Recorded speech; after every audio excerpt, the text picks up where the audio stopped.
महाजन स्मारक महाविद्यालय रेवन के तत्वाधान में संचालित DLED तृतीय सेमेस्टर की इस विज्ञान की ऑनलाइन क्लास में आपका स्वागत है। आज हम आपके लिए विज्ञान में सबसे महत्वपूर्ण टॉपिक लेके आए हैं, जिसका नाम है पारिस्थितिकी इकोलॉजी और इकोसिस्टम पारिस्थितिकी तंत्र। एग्जाम के पॉइंट ऑफ व्यू से आपके लिए हम महत्वपूर्ण टॉपिक लेके आए हैं, जिसमें पारिस्थितिकी इकोलॉजी और पारिस्थितिकी तंत्र यानी इकोसिस्टम किसे कहते हैं, आज हम इनके बारे में एग्जाम से संबंधित में इसमें महत्वपूर्ण क्वेश्चन है, उनके बारे में समझेंगे। पारिस्थितिकी यानी इकोलॉजी किसे कहा जाता है? पारिस्थितिकी या इकोलॉजी जीव विज्ञान की एक शाखा है, जिसके तहत जीवधारियों का उनके वातावरण के साथ जो सहसंबंध होता है उसका अध्ययन किया जाता है। जो भी जीवधारी वातावरण के साथ जो सहक्रियाएं करता है, उन सहक्रियाओं को विज्ञान की शाखा के अंतर्गत अध्ययन के रूप में देखा जाता है।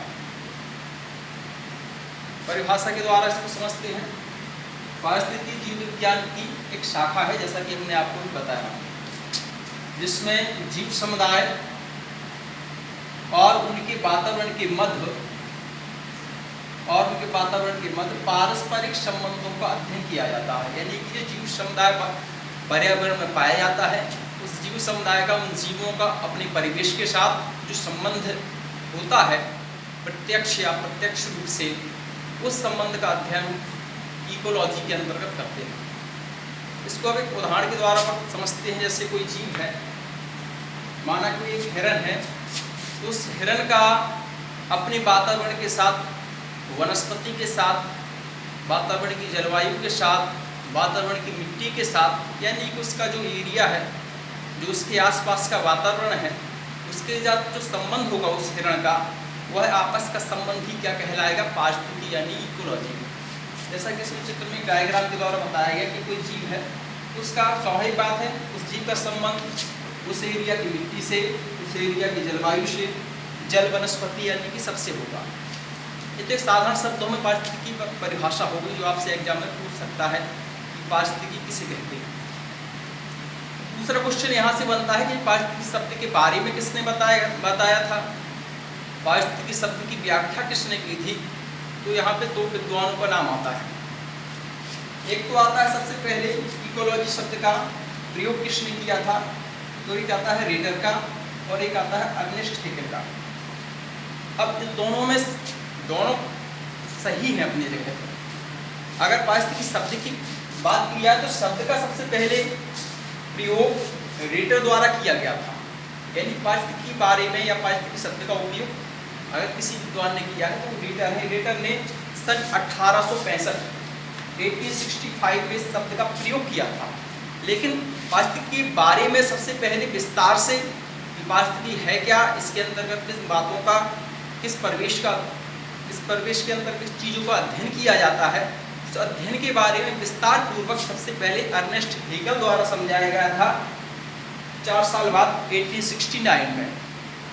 तो इसका सबसे बेटर आंसर अगर पूछा जाए तो अर्नेस्ट हेकल है, क्योंकि इन्होंने पारिस्थितिकी के बारे में विस्तार पूर्वक समझा दिया कि पारिस्थितिकी इसे कहते हैं।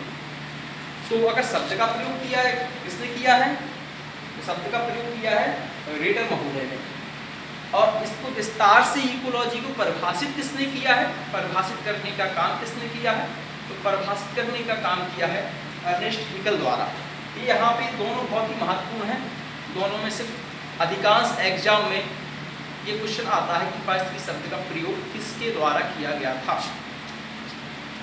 अब पारिस्थितिकी को अगर आधुनिक परिवेश के हिसाब से देखा जाए तो पारिस्थितिकी की परिभाषा थोड़ी और विस्तृत रूप में परिभाषित की जा सकती है।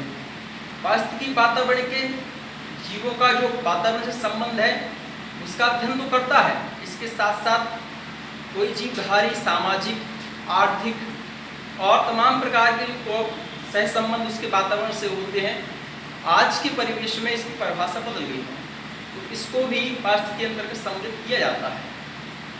अब चूंकि पारिस्थितिकी, इकोलॉजी और एक पारिस्थितिकी तंत्र, इन दोनों शब्दों में, इन दोनों परिभाषाओं में बेसिक अंतर क्या है, हम इसके बारे में समझते हैं। कई बच्चे, कई लोग दोनों में डिफरेंट करने में बहुत कंफ्यूज हो जाते हैं। पारिस्थितिकी क्या है और पारिस्थितिकी तंत्र क्या है, इकोलॉजी क्या है, इकोसिस्टम क्या है। तो वास्तविकता में पारितंत्र बहुत बड़े समुदाय को कहा जाता है। पारितंत्र स्वयं में एक बहुत बड़ा समुदाय है। पारिस्थितिकी का ही एक छोटा सा पार्ट या पारी, इकोलॉजी की एक छोटी सी इकाई को क्या कहते हैं हम, इकोसिस्टम।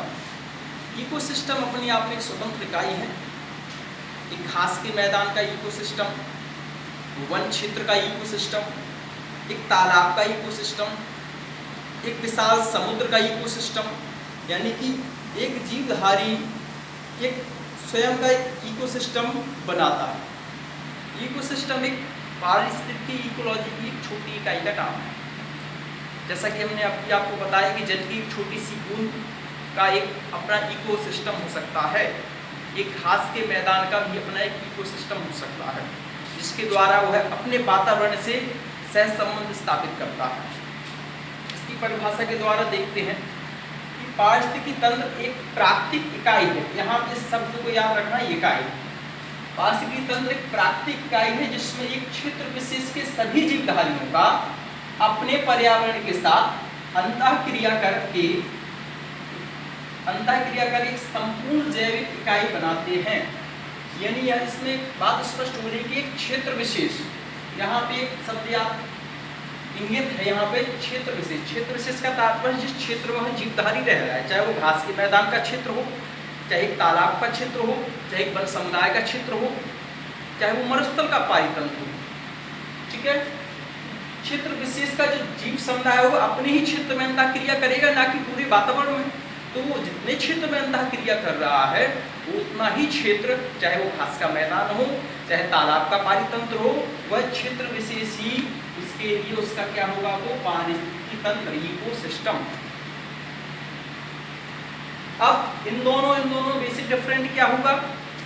जो इकोलॉजी है बहुत बड़ा रूप है और इकोलॉजी का एक छोटा सा पार्ट होता है क्या, पारिस्थितिकी तंत्र। इतना है इसमें डिफरेंट कि इकोलॉजी, पारितंत्र एक बहुत बड़ा समुदाय है। इकोलॉजी में कई पारितंत्र काम कर सकते हैं। इकोलॉजी की एक छोटी सी इकाई को क्या कहते हैं, इकोसिस्टम कहते हैं। अगर पारिस्थितिकी तंत्र को अगर देखा जाए तो इकोसिस्टम की संकल्पना, यानी इसके बारे में सबसे पहले एजी टांसरे ने सन 1935 में बताया था कि पारिस्थितिकी तंत्र किसे कहते हैं। यहाँ से आपका क्वेश्चन बन सकता है एग्जाम में कि पारिस्थितिकी तंत्र की संकल्पना किस विद्वान ने दी थी, तो एजी टांसरे ने सन 1935 में। अब इकोसिस्टम दो प्रकार का होता है, एक होता है प्राकृतिक इकोसिस्टम और एक होता है मानव निर्मित। प्राकृतिक से तात्पर्य तो नेचुरल है, एग्जाम के लिए वन, समुद्र, घास के मैदान का पारितंत्र, तालाब का पारितंत्र जो प्राकृतिक है, वो सारी किस्में आएंगी प्राकृतिक में। दूसरा होता है पारिस्थितिकी तंत्र मानव निर्मित। मानव निर्मित में जैसे कि जिस पारितंत्र को मनुष्य द्वारा नियंत्रित किया जा सकता है, जैसे खेत को लेते हैं। खेत में जो किसान होता है वो छोटे छोटे पादप उत्पन्न करता है, उन पादपों कीटनाशक दवाएं छिड़कता है, उन पादपों में खाद उर्वरक डालता है। यानी कि उस खेत का जो पारिस्थितिकी तंत्र किसके द्वारा नियंत्रित है, मनुष्य के द्वारा।